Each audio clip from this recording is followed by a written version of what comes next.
The Ambakka, a transcendent assembly of wood carvings that manifests itself as a monument of Sri Lanka's glorious history of craftsmanship, is on our backdrop today. Recognized by UNESCO as one of the most unique collections in the world, these carvings, crafted in the Gampola era of 1357 to 1374 AD, are located in the ancient city of Kandy. It has lasted centuries and is one of the most impressive landmarks in this island. Welcome to Prime Group Kaleidoscope with me, Savithri Rodrigo.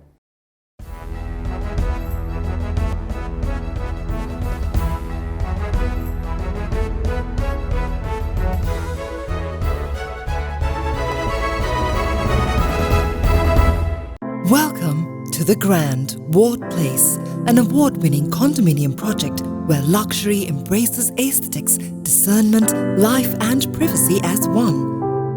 Call 0702 777 777 to schedule a private viewing today. The Grand, there is only one. Prime Group Kaleidoscope is all about being positive, daring, different. So today, we talk women and migrant work, the BOI's investment drive, and bring on cocktails with Valerie for some high spirits.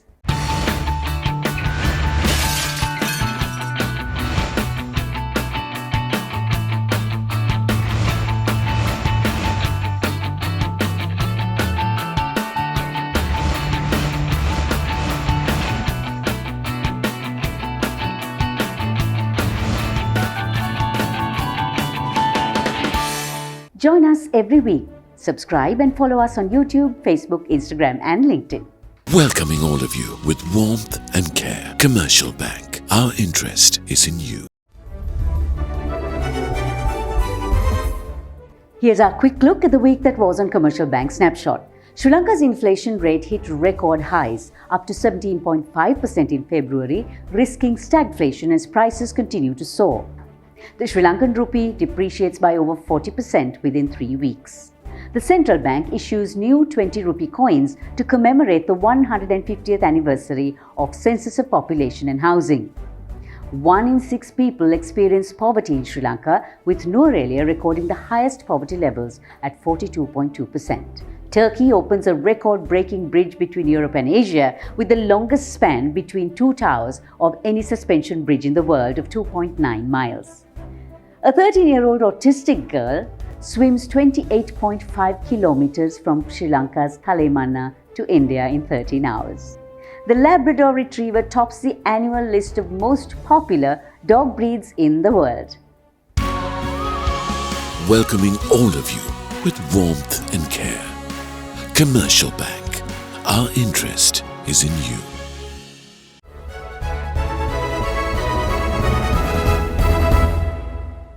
Welcome, you're watching our Commercial Bank News Capsule.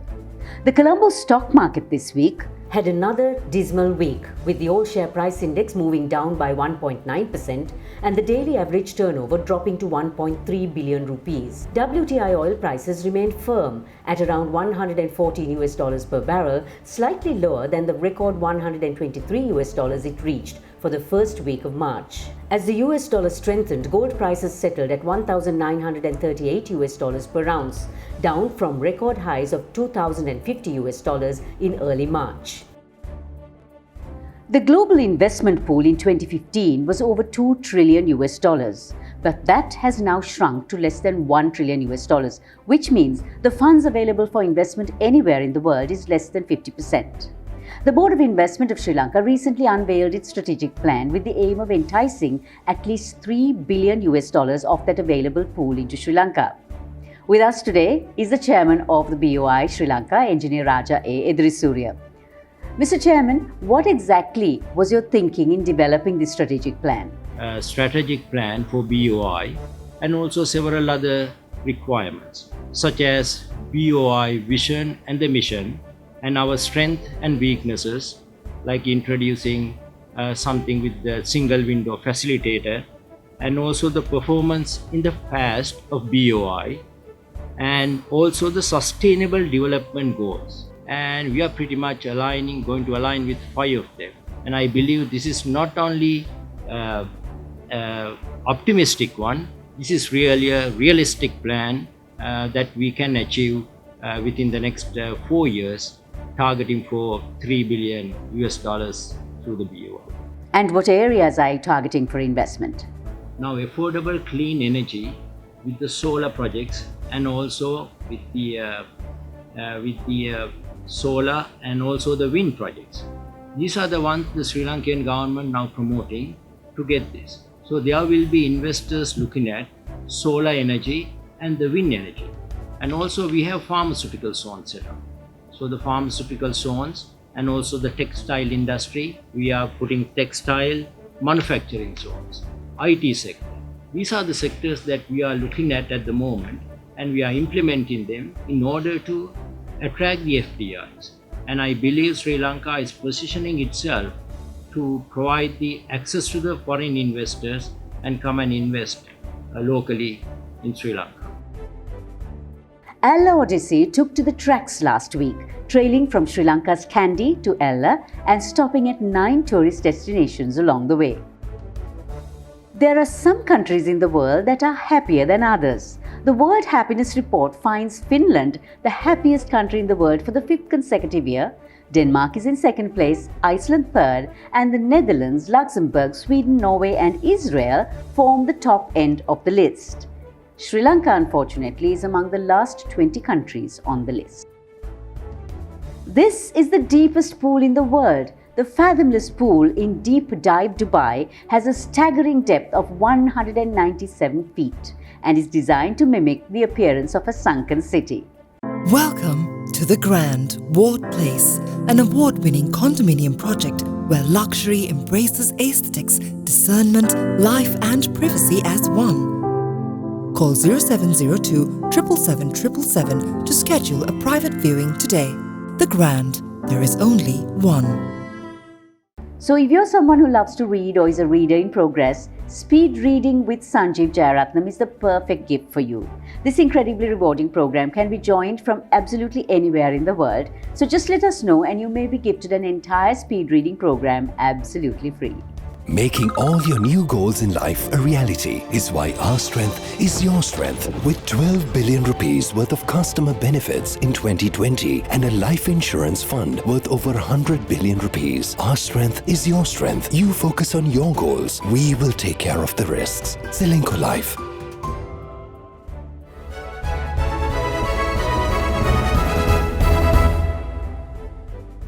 Today we discuss the last of our series for International Women's Month on the 3 primary industries driven by women in Sri Lanka.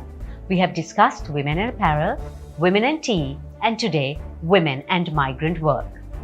Before the pandemic, Sri Lanka's migrant workers contributed over $7 billion into the country's economy. They have been a vibrant part of our economy, with the majority of these migrant workers being female.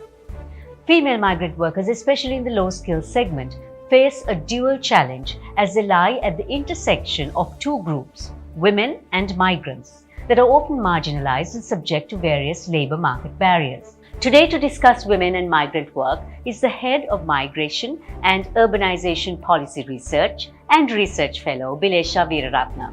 Bilesha, welcome to Srilanka Life. Let's talk. Good to have you on the show. Just first, give me a brief insight into why Sri Lankan women become migrant workers. You know, there are 2 types of women going for foreign employment from Sri Lanka. There will be high-skilled workers and low-skilled workers. So if we look at low-skilled workers, they mainly go because they have very limited employment opportunities within Sri Lanka.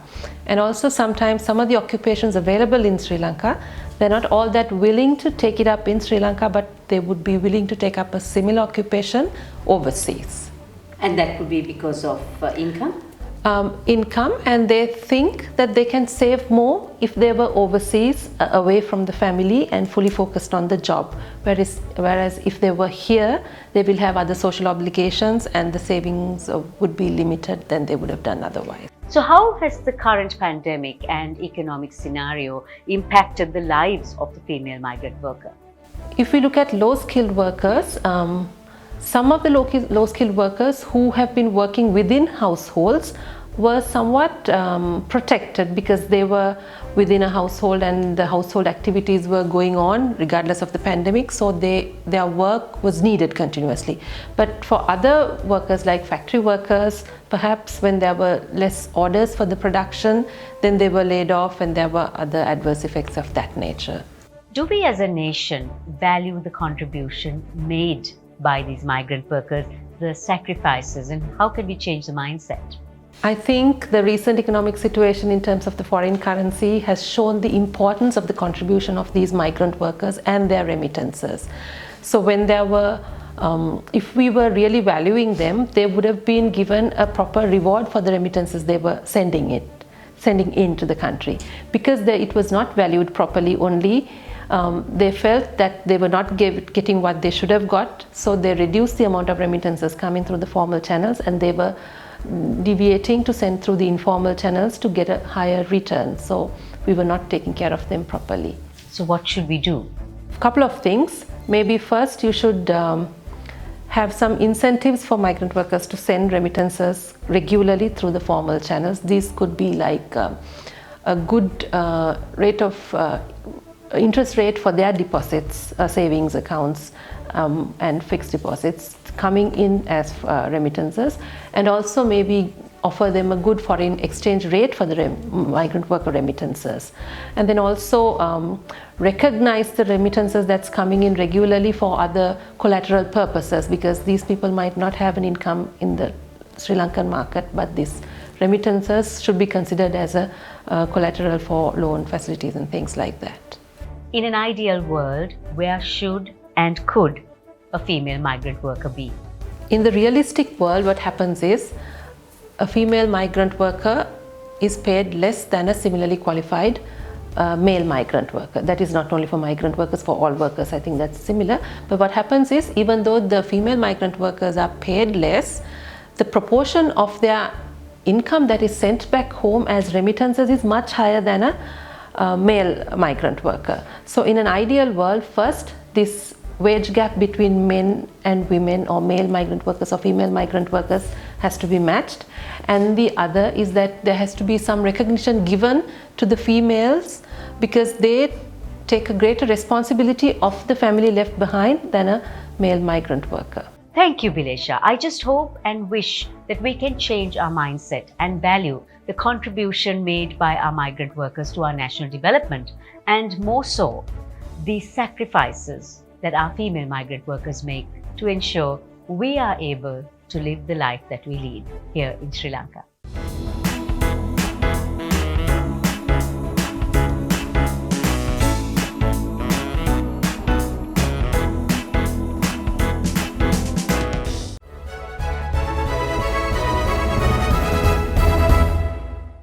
We're at the tail end of International Women's Month, and what better way to celebrate than in high spirits? So I trotted along to the Love Bar at Flamingo House to meet up with a trending female mixologist. I am with Sasala Disanayaka. Sasala, hi, good to have you on the show.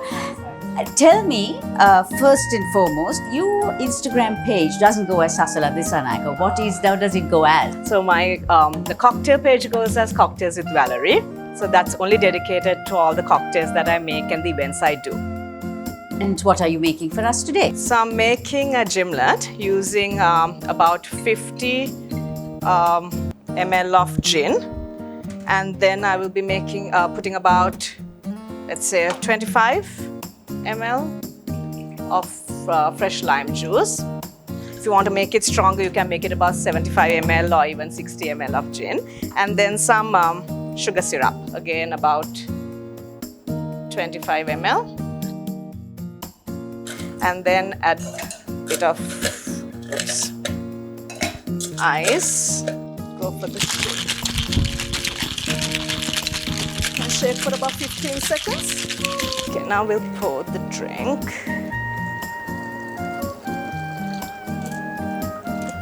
Savithri, would you like to try it?